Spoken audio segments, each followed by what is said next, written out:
Selamat datang di Novel Story, channel yang menceritakan novel berjudul Aku Bukan Menantu Sampah. Jangan lupa subscribe dan like. Sekian dari Mimin, silahkan menikmati ceritanya ya. Aku Bukan Menantu Sampah, bab 499 Rayap Hitam. Raut wajahnya agak berubah. Ia baru saja mengangkat kepala dan menemukan 2 ekor rayapan hitam yang keluar dari lubang hidung mayat. Selanjutnya menggunakan laju yang tercepat terbang menuju kedua wanita itu. Rayap yang sebesar biji wijen bisa-bisanya memiliki kecepatan yang begitu menakjubkan. Dewi masih belum memiliki kultivasi diri, sama sekali tidak dapat melihat. Sedangkan Dini meskipun sudah melihatnya dengan jelas tapi semuanya telat, bahkan ia tidak bisa menghindar dengan kecepatannya, sehingga raut wajahnya berubah. Di saat kedua wanita itu ketakutan, Rocky tiba-tiba mengulurkan tangan, melebarkan telapak tangan dan menangkap kedua rayap itu dalam. Ia merasa telapak tangan sedikit sakit. Saat membuka tangannya lagi, ia hanya menemukan telapak tangannya terdapat lebam. Rayap jenis ini ada racun. Raut wajah Dini berubah dan berteriak karena terkejut. Rocky melirik ke arah telapak tangannya sekilas, hatinya juga merasa terkejut. Ia hanya menangkap mereka di dalam telapak tangan dan membunuhnya dengan energi sage, tapi telapak tangannya juga ikut terkena racun. Telapak tangan yang terkena racun seketika berubah menjadi sakit dan mati rasa. Racun itu mengalir cepat di kulit dan menyebar mengikuti pembuluh darah. Rocky seketika menjalankan energi sage di dalam tubuh, pelan-pelan menghilangkan racun. Rocky. Dewi terkejut hingga wajahnya memucat sambil memegang lengan Rocky dengan gemetar. Saat melihat telapak tangannya menggelap, hatinya seketika muncul perasaan menyesal. Pembunuh datang karena dirinya. Kalau bukan demi menolong dirinya, Rocky juga tidak akan kena racun. Dini juga merasa terkejut, tatapannya pun menjadi sangat rumit. Rayap yang tadi sepertinya tahu bahwa Rocky adalah musuh yang hebat, jadi hanya menyerang ke arahnya dan Dewi. Hubungan antar ia dan Rocky tidak begitu dalam. Awalnya ia boleh hanya menolong Dewi seorang, tanpa memperdulikan nyawanya. Tapi siapa sangka ia bisa-bisanya kena racun demi menolong dirinya. Hati Dini muncul sebuah perasaan yang tidak dapat diungkapkan.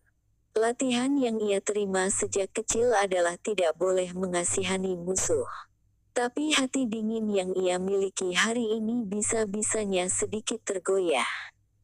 Dewi panik hingga matanya memerah melihat telapak tangan Rocky semakin membengkak. Ia pun merasa menyesal, sibuk berkata, "Cepat aku antar kamu pergi ke rumah sakit." "Tidak perlu, ini hanyalah luka kecil." Rocky mengatakannya dengan santai. Cacing Venomous ini berbeda dengan yang biasanya, tercampur energi sage yang dingin. Tidak berguna kalaupun pergi ke rumah sakit, bahkan rumah sakit sama sekali tidak dapat periksa racun apa yang ia kena. Ia telah menggunakan energi sage dalam tubuhnya untuk menghentikan racun yang terus menyebar. Ia berencana untuk mengantar kedua wanita ini ke tempat yang aman, lalu ia baru mengaktifkan negeri sage untuk menghilangkan racunnya. Dewi berkata dengan panik, "Bagaimana boleh seperti itu? Aku akan mengendarai mobil untuk mengantarmu." Setelah itu, ia terus bersikeras membuka pintu mobil dan duduk kursi pengemudi.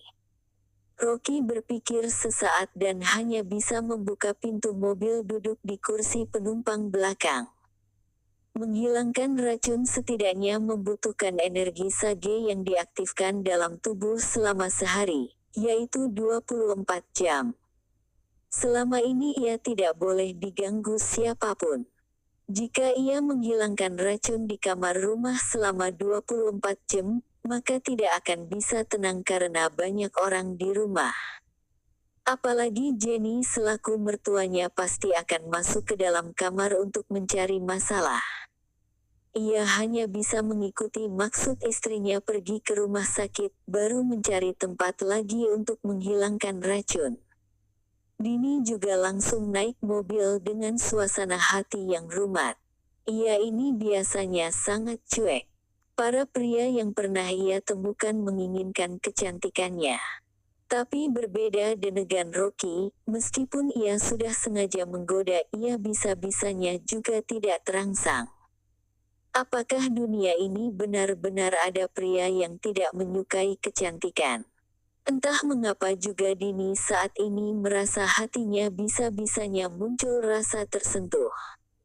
Dewi sangat panik, mengendarai mobil Maserati dengan laju yang cepat, bahkan melewati beberapa lampu merah dan tiba di klinik pengobatan tradisional yang terdekat dalam setengah jam.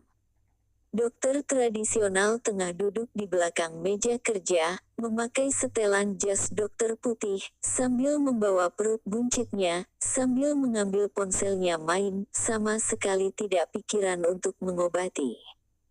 Dewi memanggil beberapa kali, hingga air matanya mau bercucuran. Ia baru menurunkan ponsel dan berkata, "Untuk apa berteriak? Sebenarnya penyakit apa? Dokter, cepat tolong suamiku," ujar Dewi sambil memasang suara ingin menangis. "Biar aku periksa."